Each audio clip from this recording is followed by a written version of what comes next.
महिमा जो यहाँ बताएगा, और उसको मालूम कि वहाँ है वो, तो पहुँचाएगा। तो इन्हीं की महिमा है सर्वोपरि, इनके बिना वो कुछ नहीं कर सकते। वो कहते हैं मैं कुछ नहीं कर सकता, मैंने तो भेज दिया है, तुम उनसे मिलो और मिल करके और उनको प्रसन्न करके तुम मेरे पास आओ, मैं यहाँ से कुछ नहीं करूँगा। सीधा साधा। तो आप लोग इसको समझते नहीं। जब आया करो और प्रार्थना जब शुरू हो जाए करो तो प्रार्थना करो, बोला करो, बात मत किया करो, क्योंकि ये समय है आपको जो अच्छा से अच्छा चूक जाओगे तो पीछे पछताओगे। कल शाम को आपको बताया कि सूरत में पहली मंजिल जो गुरु ने बताया था उसको प्राप्त कर ली, और 3 लोक के मालिक का दर्शन दीदार पा लिया। अब आपको बताया कि योगियों में ये सबके मालिक हैं, जैनियों के मालिक हैं, ईसाइयों के ये मालिक हैं, और हिंदुओं के। इन्हीं को ईश्वर कहते हैं, भगवान कहते हैं, राम कहते हैं, खुदा कहते हैं, इनको गाड कहते हैं, तीर्थंकर। ऊपर वाले अलग है। पहली मंजिल जो है वो 3 लोक के मालिक है, उनकी पहली मंजिल है, और ये सबसे छोटा राज है। इससे छोटा और कोई राज नहीं। और ये कितना है राज, बस ज्यादा से ज्यादा गोलाई के आकार में 1 इंच से ज्यादा नहीं है, 1 इंच से ज्यादा नहीं है देखने को, बाहर की आंखों, अंदर की आंख ने बस इतना ही है, और वो सब दिखाई देता है।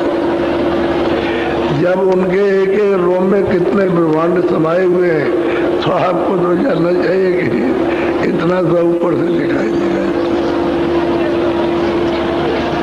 ऊपर से दिखाई देता तो सब दिखाई देता है।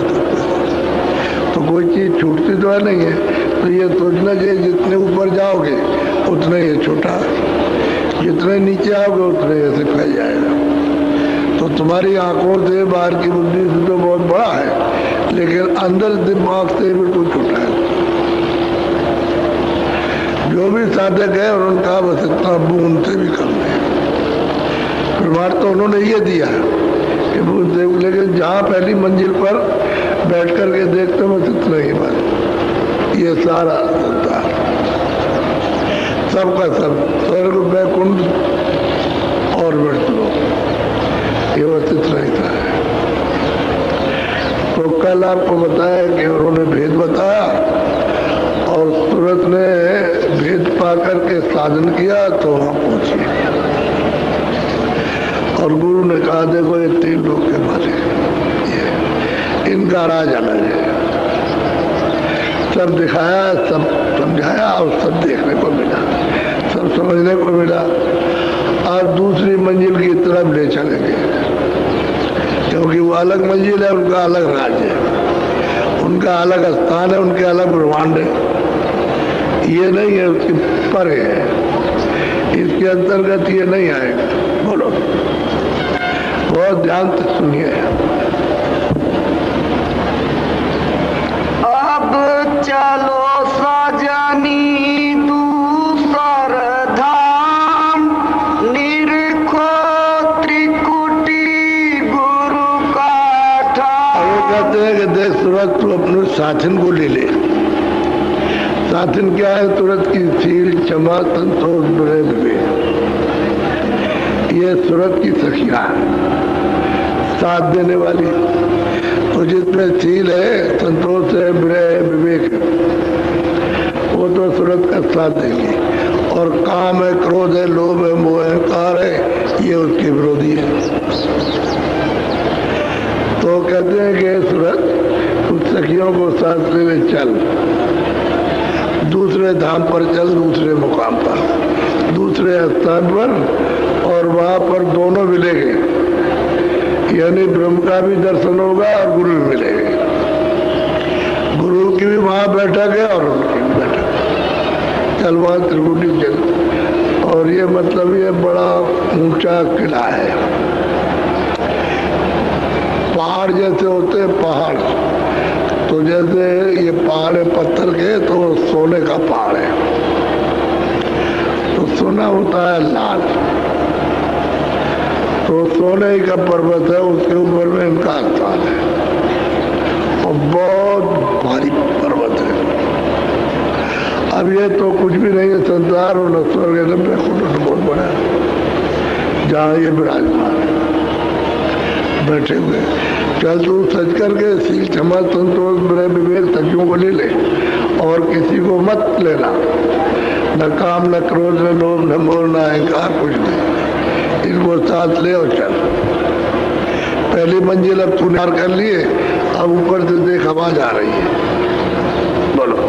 ओंकार धुन जहाँ विश्राम, गरजे बादल औघन श्याम। कहते हैं कि ओंकार का वहाँ विश्राम है, वहाँ वो रहते हैं। ऐसे जल्दी में लोग ओम कहते हैं, लेकिन ओंकार है। रामायण में भी आया है, उन्होंने रामायण में भी लिखा है। ऐसा नहीं है कि वो रामायण बना दी और सात खंड की, उनकी घट की रामायण तो अलग है और सात का रामायण अलग है, उसमें भी ये लिखा हो। लेकिन अब वो आपको नहीं मिलेगा, जो साधक होगा, जो ऊपर जाता होगा, उसको मालूम। और बाकी पढ़ने लिखने को, कथावाचक को कुछ पता नहीं, वो तो अर्थ कुछ है, कहना है कुछ और कहते कुछ है, इसलिए किसी की समझ में नहीं आ सकता। तो कहते हैं कि बादल गरजता है, यानी बड़ी गर्जन होती है घोर शोर की, और ये उनके विश्राम का रहने का मुकाम है, नाम उनका मुकाम है। बोलो। सूरज मंडल लाल मुकाम, गुरु ने बताया गुरु का। ये मंडल कहता लाल। अब मीराबाई कहते हैं कि यहाँ जब मैं गई, लाली देखन में गई, मैं भी हो गई लाल। लाल बहुत लाल है और हमेशा ही वो लाल रहता है, और पूरा का पूरा मंडल जितना भी ब्रह्मांड है, सबका सब लाल ही है। तो लाली देखन में गई, वहाँ गई मिलने, उनसे दर्शन करने, उसमें भी लाल हो गई। तो वहाँ जितनी भी सूरतें हैं जीवात्मा, सब लाल है, सब रूहें लाल है, क्योंकि मंडली लाल है वो। और जो मुकाम उसका वो भी लाल है, रूप है वो भी लाल है।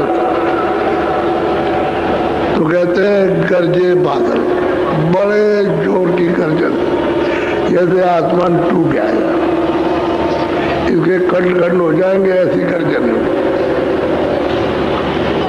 पंचम वेद नाद यही गाया, चहुदल कमल संत कहा कि चतुर्दश कमल है, यानी 4 दल का कमल है, उस पर ये बैठे हैं। लेकिन वो जो उन्होंने शोधन किया है, जो साधकों ने, तो उन्होंने कहा नहीं, इसके अलावा दूसरा भी है। ब्रह्मा ने तो नहीं कुछ किया, लेकिन और साधकों ने जब उनको देखा है तो उसके ऊपर है। तो पंचम, उन्होंने कहा नहीं, वो 4 खंड तो हुए और एक ही है। दूसरा साधक कहता है कि हमने देखा हो, तो उसने कहा कि नहीं, ये भी भेद है, ये भी उसके ऊपर का हिस्सा है। जो उसने कहा हमने नहीं देखा और हमने देखा, तो एक ने देखा, एक ने नहीं देखा।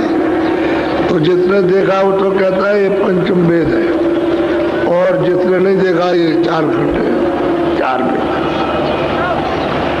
अब उस वो 14 संत कहते हैं 4 दल का कमल है, उस पर ये विराजमान है ब्रह्मराज। घंटा शंख तजी धुन दोई, गरज मृदंग सुनाई। घंटे और शंख की जो आवाज पकड़ करके और सहजल कमल में पहुंची थी और दर्शन ज्योति स्वरूप का किया निरंजन भगवान का, तो कहते हैं इस धुन को तज दिया, नीचे कर दिया, इन्हें मुकाम उनका छोड़ दिया सहजल कमल और ऊपर हो गई। तो जब ऊपर हुई तो वहां पर गर्जन और मृदंग बहुत सुहावना बज रहा, बहुत आनंदित।